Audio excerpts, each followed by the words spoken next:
សួស្តីប្រិមិត្តវិលមកជួបគ្នាសាជាថ្មីនៅក្នុងអត្ថបទស្ដីអំពីការប្រកាសចំពោះអ្នកសារព័ត៌មានដោយនាយករដ្ឋមន្ត្រីថៃ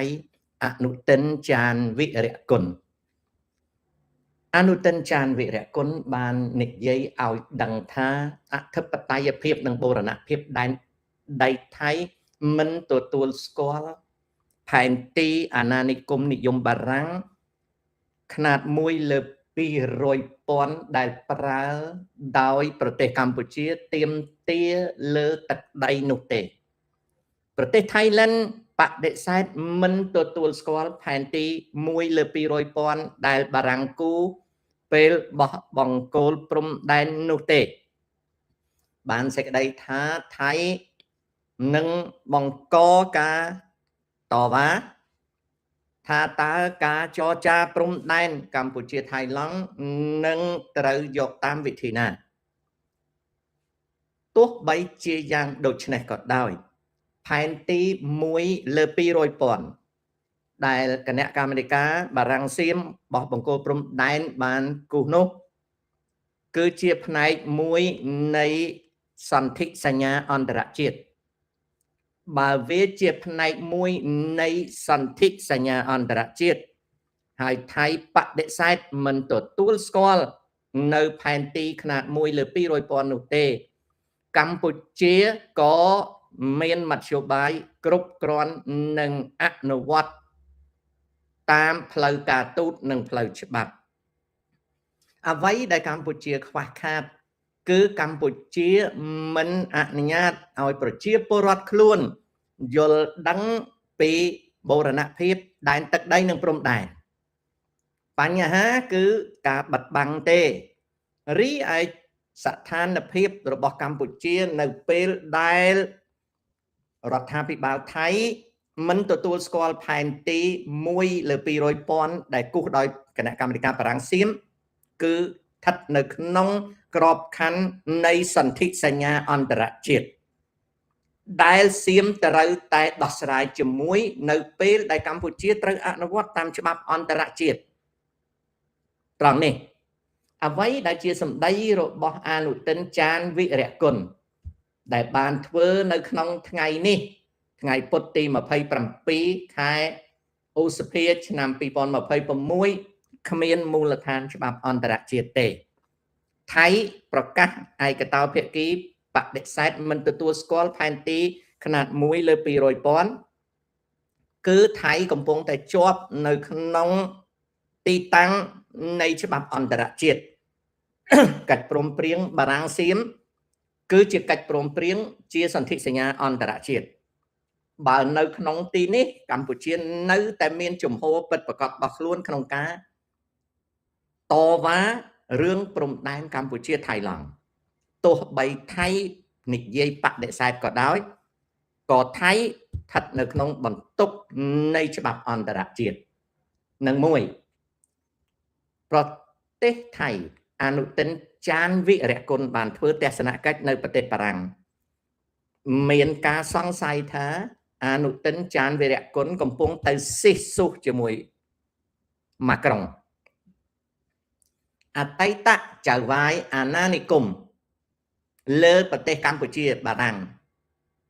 ប្រហែលជាកំពុងតែស៊ីស៊ូជាមួយនឹងថៃ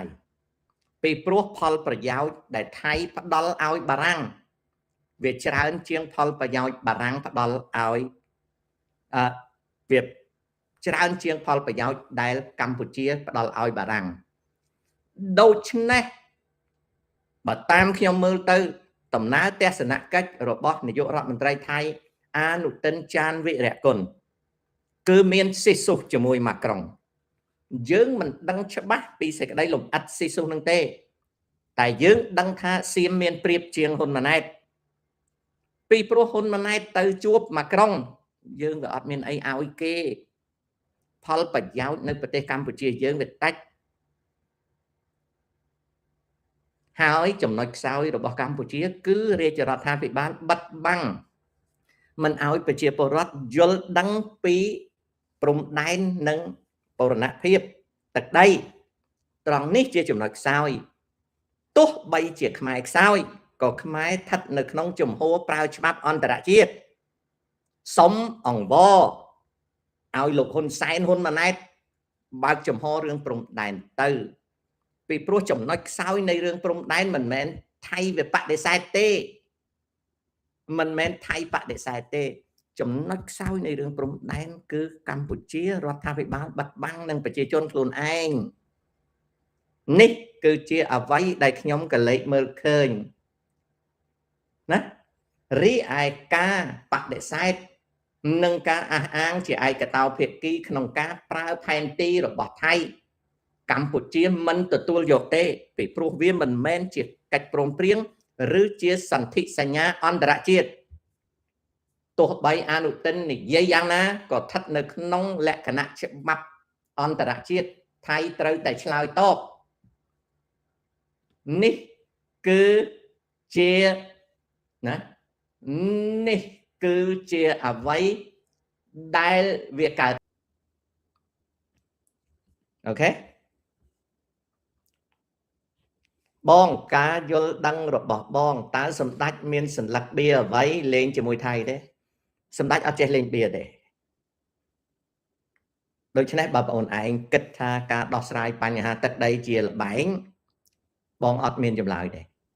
ពីព្រោះបងចាត់ទុកថាបញ្ហាទឹកដីគឺជាបញ្ហាលោកដំលោកតាមដេចបានគេមិនដកថវិកាតាមក្រសួងនៅស្រុកខ្មែរគេដកថវិកាអប់រំនិងសុខាភិបាលអានឹងស្រេចតែគេចៅគេអ្នកដកណាហេតុអ្វីបានជាបរទេសសាសនាផ្សេងចូលចិត្តមកផ្សាយសាសនាស្រុកយើងផ្ដល់ឲ្យជាចំណេះពីព្រោះគេដឹងតែយើងល្ងងអញ្ចឹងគេមកបោកយើងទៅងាយដូចបោកចេកអ្នកណាក៏គេចង់បោកមនុស្សល្ងងដែរគាត់